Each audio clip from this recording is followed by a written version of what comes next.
नमस्कार मित्रांनो. अतृप्त तुम्ही राहा, पण कुठल्याही आहारी जाऊ नका. जसं मार्केटमध्ये तुम्हाला वाटतं तुम्हाला सगळं येतं आहे, तसं नाही. तुम्ही अतृप्त राहा. तुम्हाला अजून काहीच येत नाही, तुम्ही विद्यार्थी आहात, ओके. पण त्या मार्केटच्या आहारी जाऊ नका, ओके. आणि आहारी गेलात की मग तुम्ही गेलात म्हणून समजा. तर कुठल्याही गोष्टी आहारी जायचं नाही. While you always ensure that you get to higher and higher levels, okay. तो प्रयत्न करत राहा, पण आहारी जाऊ नका आणि नेहमी अतृप्त राहा, विद्यार्थी राहा, ओके. त्यानंतर सकारात्मक राहा, हे तुम्हाला खूपदा सांगितलेलं आहे. पण रिअलिस्टिकसुद्धा राहा. संभाषण कला, कम्युनिकेशन ही खूप इम्पॉर्टंट असते. तुमच्या जॉबमध्ये सुद्धा काय बोलायचं आहे, त्याच्यापेक्षा काय नाही बोलायचं किंवा कधी गप्प बसायचं आहे हे तुम्हाला कळलं पाहिजे.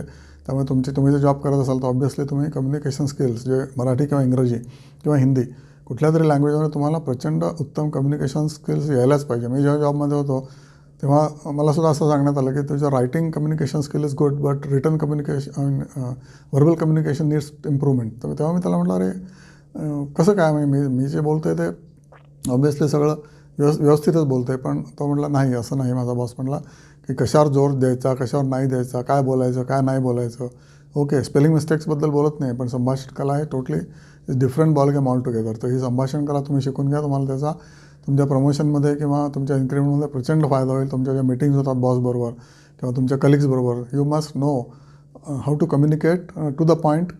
आणि obviously what is important, you must ensure that what is the key word in that communication line.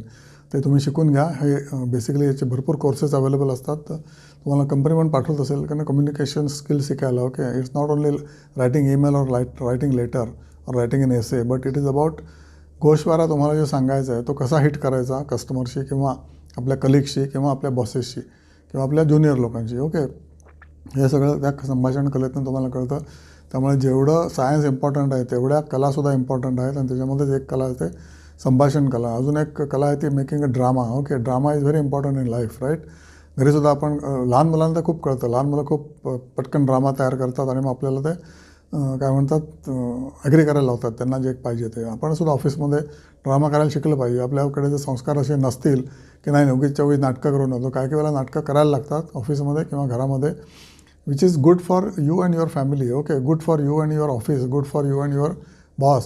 त्याच्यासाठी म्हणतो मी. उगीच काय म्हणायचं फालतू नाटकं नाही करायची. पण जेव्हा पाहिजेत नाटकं करायला तेव्हा तुम्ही नाटक करून आपला पॉईंट विन करायलाच पाहिजे, ओके.